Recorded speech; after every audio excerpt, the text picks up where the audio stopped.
வணக்கம். இது ஐபிசி தமிழின் இன்றைய பிரதான செய்திகள். முதலில் தலைப்புச் செய்திகள். இன்று முதல் நான் எதிர்க்கட்சியில் தான் இருப்பேன், எச்சரிக்கும் பாராளுமன்ற உறுப்பினர் அர்ஜுனா. வரையறையின்றி ராஜபக்சர்களால் வீணடிக்கப்பட்ட மக்களின் பணம். ஜனாதிபதி அனுரவின் அதிரடி தீர்மானம். அதிகரிக்க போகும் டாலரின் பெறுமதி. கனடாவில் விபத்து. யாழ்ப்பாணத்தைச் சேர்ந்த தந்தையும் மகளும் உயிரிழப்பு. வெளிநாடொன்று விசாவிற்கு விதித்த தடை. இலங்கையர்களுக்கு வெளியான முக்கிய அறிவிப்பு. கிளிநொச்சியில் முன்னெடுக்கப்பட்ட போராட்டத்தில் குழப்ப நிலை. எரிபொருள் மையமாக மாற உள்ள இலங்கை. அமைச்சர் வெளியிட்ட அறிவிப்பு. மருதாணி போலீஸ் நிலையத்தில் மர்மமாக உயிரிழந்த தமிழ் பெண். உண்மை தொடர்பில் கேள்வி. யாழ் கலாசார மைய பெயர் மாற்ற விவகாரம். CVK விக்னேஸ்வரன் கண்டனம். பாராளுமன்ற உறுப்பினர் அர்ஜுனா மீது பாயும் சட்டம். தேர்தல் ஆணைக்குழுவின் அதிரடி நகர்வு. தொடர்பென விரிவான செய்திகள். அனுர அரசாங்கத்திற்கு நான் வழங்கிய அனைத்து ஆதரவுகளையும் இன்றிலிருந்து இல்லாமல் செய்வதுடன் இனிமேல் உண்மையான எதிர்க்கட்சியாக நான் நிற்பேன் என நாடாளுமன்ற உறுப்பினர் ராமநாதன் அர்ஜுனா தெரிவித்துள்ளார். நாடாளுமன்றத்தில் இன்று உரையாற்றும் போதே அவர் இதனை குறிப்பிட்டுள்ளார். 64 நாட்கள் நாடாளுமன்ற உறுப்பினரான தன்னை கதைப்பதற்கு இடம் கொடுக்காது விட்டமை அரசாங்கத்தின் வெட்கங்கெட்ட செயல் என்றும் அவர் குற்றம் சாட்டியுள்ளார். அத்துடன் அதை விசாரிப்பதற்கு குழுவை அமைத்து 34 நாட்கள் எடுத்துக்கொண்டமை ஏனென்றும் அவர் கேள்வி எழுப்பியுள்ளார். மக்களால் தெரிவு செய்யப்பட்ட நாடாளுமன்ற உறுப்பினர் மக்களின் பிரச்சினைகளை நாடாளுமன்றில் பேசுவதற்கு நேரம் ஒதுக்கப்பட வேண்டும். தமிழ் சிங்கள மக்கள் ஒன்றாக வாழ வேண்டும் என்றால் நாடாளுமன்றத்தில் உண்மையான விடயங்களை கதைப்பதற்கு நேரம் ஒதுக்கப்பட வேண்டும் என அரசாங்கம் பயப்படுகின்றது. நான் விடுதலை புலிகளைச் சேர்ந்த ஒருவராக இருந்தால் என்னை கைது செய்யுங்கள் அல்லது கொலை செய்யுங்கள். அந்த அரசு எத்தனை கொலைகளை செய்துள்ளது, முள்ளிவாய்க்காலில் எத்தனை பேரை கொலை செய்துள்ளார்கள் என தெரிவித்துள்ளார். மக்களின் பணத்தை வரையறையின்றி வீணடித்தவர்கள் ராஜபக்ஷ குடும்பத்தினரே என்பதை பகிரங்கமாக அறிவிக்கின்றேன் என ஆளும் தரப்பின் நாடாளுமன்ற உறுப்பினர் பிமல் ரத்நாயக்க தெரிவித்துள்ளார். நாடாளுமன்றில் நேற்றைய அமர்வின் முடிவில் கருத்து தெரிவிக்கும் போது அவர் இதனை கூறியுள்ளார். பாதுகாப்பு தரப்புக்கு சொந்தமான உடைமையை ராஜபக்சர்கள் வீணடித்துள்ளனர் என்பது அம்பலமாகியுள்ளது. கொழும்பில் உள்ள பாதுகாப்பு தரப்புக்கு சொந்தமான விடுதியில் இவ்வளவு காலமும் முன்னாள் ஜனாதிபதி தங்கியுள்ளார். உங்களால் மாதம் ஒன்றிற்கு 4.5 மில்லியன் பணத்தை செலுத்த முடியும் என்றால் தாராளமாக தங்கியிருக்கலாம். அதற்கு தேசிய மக்கள் சக்தி எந்த தடையையும் செயற்படுத்தாது. இங்கு ஒன்றை குறிப்பிட்டாக வேண்டும் எனவும் எதிர்க்கட்சி தரப்பினர் என்ன செய்கின்றார்கள் என்பதும் ராஜபக்சர்களுடன் பேச்சுவார்த்தை முன்னெடுக்கின்றார்கள். முன்னாள் ஜனாதிபதி ரணில் விக்ரமசிங்கவுடன் கலந்தாலோசிக்கின்றார்கள். அது மாத்திரமல்லாது இன்று கிளீன் ஸ்ரீலங்கா தொடர்பில் விமர்சிக்கின்றார்கள். எதிர்க்கட்சி உறுப்பினர்களே, நீங்கள் யாருக்கு ஒத்துழைப்பை வழங்க உள்ளீர்கள் என்றும் ராஜபக்சர்களுக்கா, ரணில் தரப்புக்கா அல்லது மக்களுக்கா என்பதை விளங்க வேண்டும். கிளீன் ஸ்ரீலங்கா என்பது சிங்கப்பூர் நாட்டின் பிரதி என கூறுகின்றீர்கள். ஆனால் அதனை வாசித்தவர்கள் எவரேனும் சபையில் உள்ளனரா என கூறியுள்ளார். வாகன இறக்குமதிக்கு தீர்வையில்லா அனுமதி பத்திரங்கள் இனிமேல் வழங்கப்பட மாட்டாது என்று ஜனாதிபதி அனுரகுமார திசாநாயக்க தெரிவித்துள்ளார்.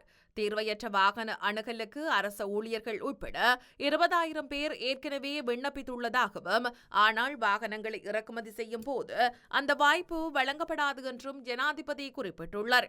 அடுத்த மாதம் வாகன இறக்குமதி மீண்டும் ஆரம்பிக்கும் போது வாகன விலைகள் அதிகரிக்கும் என்றும் அவர் சுட்டிக்காட்டினார்.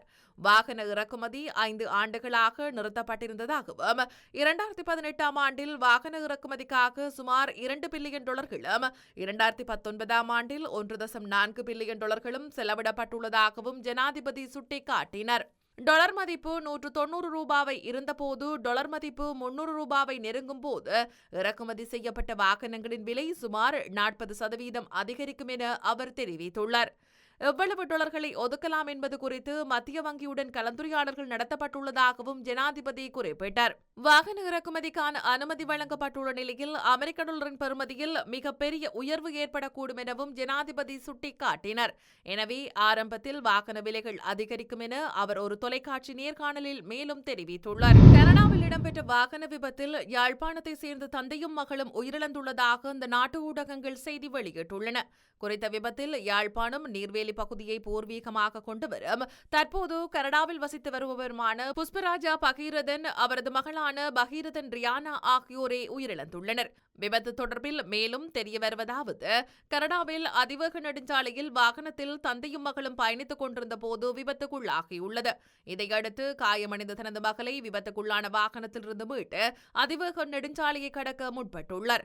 இதன்போது மற்றும் ஒரு வாகனம் அவர்கள் மீது மோதியதில் இருவரும் படுகாயமடைந்த நிலையில் வைத்தியசாலையில் அனுமதிக்கப்பட்டதுடன் தந்தையும் மகளும் சிகிச்சை பலனின்றி உயிரிழந்துள்ளனர்.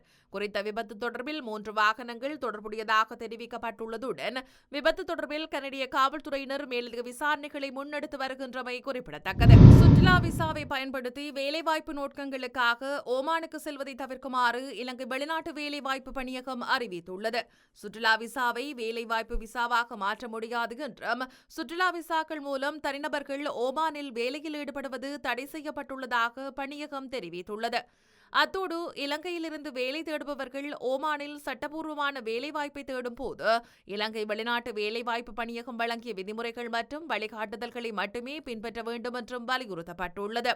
இதேவேளை தெளிவான அறிவுறுத்தல்கள் இருந்தபோதிலும் சுற்றுலா விசாக்களில் நாட்டிற்குள் நுழைந்த பிறகு ஓமானில் சிக்கி தவிக்கும் இலங்கையர்களின் எண்ணிக்கையில் அதிகரிப்பு இருப்பதாகவும் தெரிவிக்கப்படுகிறது. இந்த நிலையில் அக்டோபர் 31 2023 ஆண்டு முதல் நடைமுறைக்கு வரும் வகையில் ராயல் ஓமான் காவல்துறையின் அறிவிப்பின்படி சுற்றுலா விசாவை வேலைவாய்ப்பு விசாவாக மாற்றுவது தடை செய்யப்பட்டுள்ளதாகவும் வேலை தேடுபவர்கள் சுற்றுலா விசாவில் ஓமானுக்குள் நுழைவதை தவிர்க்குமாறு அறிவுறுத்தப்பட்டுள்ளது. அத்தோடு ஏற்கனவே ஓமானில் உள்ள இலங்கையர்கள் தங்கள் விசா காலாவதியாகும் முன் நாட்டை விட்டு வெளியேற வேண்டும் என்றும் இலங்கை தூதரகம் அறிவுறுத்தியுள்ளது. மேலும் விசா காலாவதியான பிறகு தங்கியிருப்பவர்கள் வெளியேறுவதற்கு முன் ஓமானில் உள்ள சம்பந்தப்பட்ட அதிகாரிகளால் விதிக்கப்படும் கூடுதல் கட்டணங்களுக்கு உட்படுவார்கள் என்றும் எச்சரிக்கை விடுக்கப்பட்டுள்ளமை குறிப்பிடத்தக்கது. கிளிநொச்சி நகரத்தில் இன்று காலை முன்னெடுக்கப்பட்ட போராட்டத்தில் குழப்ப நிலை ஏற்பட்டுள்ளது. இதில் செய்தி சேகரிக்க சென்ற ஊடகவியலாளர்களுக்கு தடை ஏற்படுத்தப்பட்டுள்ளது. வீதியோரத்தில் மேற்கொள்ளப்படும் நடைபாதை வியாபாரிகளுடைய வியாபார நடவடிக்கைகளை தடை செய்ய கோரி கிளிநொச்சி வர்த்தக சங்கத்தின் ஏற்பாட்டில் கதவடைப்பும் கவனஈர்ப்பு போராட்டமும் முன்னெடுக்கப்பட்டது. குறித்த போராட்டமானது கிளிநொச்சி டிப்போ சந்தியிலிருந்து மாவட்ட செயலகம் வரை சென்று மாவட்ட செயலகத்தில் மனு ஒன்றும் கையளிக்கப்பட இருந்தது. இந்த நிலையில் வர்த்தகர்கள் முன்னெடுத்த போராட்டத்தில் செய்தி சேகரிக்க சென்ற ஊடகவியலாளர்களுக்கு போலீசார் தடை விதித்துள்ளனர். கிளிநொச்சி போலீஸ் நிலையத்தின் சிறு குற்றப்பிரிவு போலீஸ் நிலைய பொறுப்பதிகாரியால் குறித்த தடை விதிக்கப்பட்டு இடையூறு ஏற்படுத்தப்பட்டமை குறிப்பிடத்தக்கது. சினோபெக் நிறுவனத்தினால் ஹம்பாந்தோட்டையில் எரிபொருள் சுத்திகரிப்பு நிலையம் ஸ்தாபிக்கப்பட்ட பின்னர் இலங்கையும் ஒரு எரிபொருள் மையமாக மாறும் என வெளிவிவகார அமைச்சர் விஜித ஹேரத் தெரிவித்துள்ளார். அரசாங்க தகவல் திணைக்களத்தில் நேற்று நடைபெற்ற செய்தியாளர் சந்திப்பில் கலந்து கொண்ட போதே அவர் இதனை குறிப்பிட்டுள்ளார். ஹம்பாந்தோட்டை துறைமுகத்திற்கு அருகில் சீனாவின் சினோபெக் நிறுவனம் நிர்மாணிக்கப்பட உள்ள எரிபொருள் சுத்திகரிப்பு நிலையத்தின் மூலம் உள்ளூர் சந்தைக்கு வெளியிடப்படும் எரிபொருளின் சதவீதம் குறித்து உடன்பாடொன்றை எட்டுவதற்கு சுமார் 1 மாத காலமாகும். இது தொடர்பான உடன்பாடுகள் அண்மையில் கச்சாத்திடப்பட்டதுடன் இந்த சுத்திகரிப்பு நிலையத்திலிருந்து எந்த நாடுகளுக்கு எரிபொருள் ஏற்றுமதி செய்யப்படும் என்பது குறித்து சினோபெக் நிறுவனமே இறுதி முடிவுகளை எடுக்க உள்ளது. சீன அரசின் சினோபெக் நிறுவனம் தொடர்பான நிலம் மற்றும் ஏனைய பிரச்சினைகளை விரைவில் தீர்ப்பதே இலங்கையின் நோக்கமாகும். உதாரணமாக சிங்கப்பூர் எந்தவொரு எரிபொருளையும் உற்பத்தி செய்யாத ஒரு நாடாக உள்ளது என்றும் எனினும் அந்த நாடு இன்று உலகின் பல நாடுகளுக்கு எரிபொருள் விநியோகிக்கும் ஒரு மையமாக செயற்படுகின்றது. எனவே சினோபெக் நிறுவனத்தினால் எரிபொருள் சுத்திகரிப்பு நிலையம் ஸ்தாபிக்கப்பட்டதன் பின்னர் இலங்கையும் அவ்வாறானதொரு எரிபொருள் மையமாக மாறும் என அமைச்சர் விஜித ஹேரத் தெரிவித்துள்ளார். கொழும்பு மருதானி போலீஸ் நிலையத்தில் உயிரை மாய்த்துக் கொண்டதாக சொல்லப்படும் தமிழ் பெண்ணின் மரணம் தொடர்பான உண்மைகள் உடனடியாக வெளிக்கொணரப்பட வேண்டும் என்று தமிழ் தேசிய பசுமை இயக்கத்தின் தலைவர் போ. ஐங்கரநேசன் கோரிக்கை விடுத்துள்ளார்.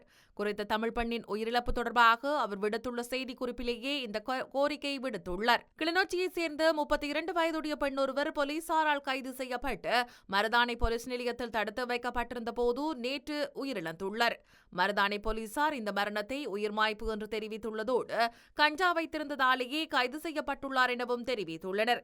செய்தி அறிந்த சடலத்தை பார்வையிட்டு தென்னிலங்கை ஊடகவியலாளர்கள் இந்த மரணம் தொடர்பாக சந்தேகங்களை வெளியிட்டுள்ளனர். காலங்காலமாக ஸ்ரீலங்காவின் போலீசாரால் பொய் குற்றச்சாட்டுகளை சோடித்து வந்துள்ள நிலையில் இந்த போலீஸ் நிலைய மரணம் தொடர்பான உண்மை நிலையை வெளிக்கொண்டு வருவதற்கு எமது நாடாளுமன்ற உறுப்பினர்கள் விரைந்து உரிய நடவடிக்கைகளை எடுக்க வேண்டும் என்றும் அவர் குறிப்பிட்டுள்ளார். யாழ்ப்பாணம் கலாசார மையமானது திருவள்ளுவர் கலாசார மையமாக பெயர் மாற்றப்பட்டதற்கு தான் வருந்துவதாக வடக்கு மாகாண முன்னாள் முதலமைச்சர் சி.வி. விக்னேஸ்வரன் தெரிவித்துள்ளார். இதுகுறித்து அவர் வெளியிட்டுள்ள அறிக்கையில் யாழ்ப்பாண கலாசார மையம் யாழ்ப்பாண தீபகற்ப மக்கள் மூலம் இலங்கைக்கு இந்தியா அளித்த பரிசு. இதுவரை இது யாழ்ப்பாண கலாசார மையம் என்று குறிப்பிடப்பட்டதுள்ளதுடன் திருவள்ளுவர் கலாசார மையம் என்று பெயரை மாற்ற உங்களை தூண்டியது எது என்றும் தமிழ் மொழிக்கு ஏன் ஒரு தாழ்ந்த நிலை என்றும் 16வது திருத்தத்தின் கீழ் தமிழ் மொழி முதன்மையானது என்றும் அத்தகைய மாற்றம் அரசாங்கத்தால் செய்யப்பட்டிருந்தால் அவர்கள் அவர்கள் இதை அறிந்திருப்பார்கள் என்றும் திறப்பு விழாவிற்கு முன்பே இந்த மாற்றம் குறித்து தனக்கு தெரியும் என்பதை அமைச்சர் சந்திரசேகர் மறுத்துள்ளார். எனவே இந்த மாற்றத்திற்கு தூதுவர் அலுவலகமே பொறுப்பு என்பதால் இந்த திடீர் மாற்றத்திற்கு நீங்கள் விளக்கமளிக்க கடமைப்பட்டுள்ளீர்கள் என்பதை நான் பணிவுடன் தெரிவித்துக் கொள்கின்றேன் என அவர் குறிப்பிட்டுள்ளார். தேர்தல் கணக்கறிக்கை தொடர்பில் நாடாளுமன்ற உறுப்பினர் அர்ச்சுனா ராமநாதன் உள்ளிட்ட 9 பேர் மீதான விசாரணைகளை முன்னெடுக்குமாறு தேர்தல் ஆணைக்குழு அறிவித்துள்ளது. கடந்த நாடாளுமன்ற தேர்தலின் போது போட்டியிட்ட வேட்பாளர்கள் பலர் தமது செலவீன அறிக்கைகளை தேர்தல் ஆணைக்குழுவிற்கு சமர்ப்பித்துள்ளனர். இந்த நிலையில் செலவீன அறிக்கைகளை வழங்காதவர்கள் தொடர்பில் தேர்தல் ஆணைக்குழுவிற்கு கிடைத்த முறைப்பாடுகளுக்கு அமைய ஆணைக்குழு விசாரணைகளை ஆரம்பித்துள்ளது. அதற்கமைவாக நாடாளுமன்ற உறுப்பினர் அர்ச்சுனா ராமநாதன் உட்பட யாழ் தேர்தல் மாவட்டத்தில் தேர்தல் போட்டியிட்ட சசிகலா ரவிராஜ், உமாகரன், சி மயூரதன், ஈதா கிருஷ்ணானந்த், கௌசல்யா, குருஷாமி சுரேன் உள்ளிட்ட 9 பேருக்கு எதிராக விசாரணைகளை காவல்துறையினர் மேற்கொண்டுள்ளதாக தகவல் வெளியாகியுள்ளது. அதில் சசிகலா ரவிராஜிடம் காவல்துறையினர் வாக்குமூலங்களை பெற்றுக் கொண்டுள்ளதுடன் ஏனையவர்களிடமும் வாக்குமூலங்களை பெற்ற பின்னர் தேர்தல் ஆணைக்குழுவிற்கு விசாரணை அறிக்கைகளை சமர்ப்பிக்க நடவடிக்கை எடுக்கப்படும் என தெரிவிக்கப்பட்டுள்ளது. அதேவேளை யாழ் தேர்தல் மாவட்டத்தில் தேர்தலில் போட்டியிட்டவர்களில் இதுவரையில் தமது தேர்தல் செலவீன அறிக்கைகளை தேர்தல் ஆணைக்குழுவிற்கு சமர்ப்பிக்காத 35 பேருக்கு எதிராகவும் காவல்துறையினர் விசாரணைகளை முன்னெடுத்துள்ளனர் என்பது குறிப்பிடத்தக்கது. இத்துடன் இன்றைய பிரதான செய்திகள் நிறைவடைகின்றன. தொடர்ந்தும் செய்திகளை அறிந்து கொள்ள IBC தமிழ் நியூஸ் என்ற எமது யூடியூப் பக்கத்தினூடாக இணைந்திருங்கள். நன்றி.